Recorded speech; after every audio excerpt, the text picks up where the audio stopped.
Hello দর্শক, তো আমি আছি দরং ডিস্ট্রিক্ট বিশাল বড় পাতারের মাঝে। তো আমাদের এখানে যারা মাকই গাছ ছিল কৃষকেরা, তো মাকই গাছ একেবারে পুরাই বৃষ্টিতে ঝড় তুফানে একদম মাটির সাথে মানে মিশে গেছে। তো গৃহস্থের অনেক লস হবে। তো দেখুন, মানে মাকই গাছের যে ফলটা একদম ছোট ফল, একদম এটা দিয়ে মানে গৃহস্থের অনেক লস হয়ে যাবে। তো এত পয়সা খরচ করে, এত টাকা খরচ করে এই মাকই গাছগুলো আবাদ করছিল, মাকই গাছগুলো না গেছিল। তারপরে দেখুন, মানে পুরাই মানে বিশাল বড় ক্ষেতটা একদম মাটির সাথে মিশে গেছে ঝুরিয়ে আর বাতাসে।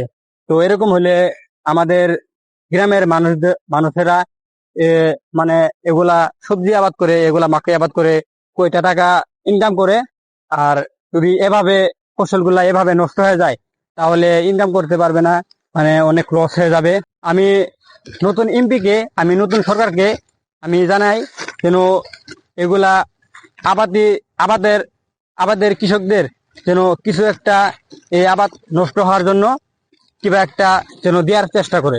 তো এই ভিডিওতে কৃষকেরা একটা একটা করে কমেন্ট করে যাবা।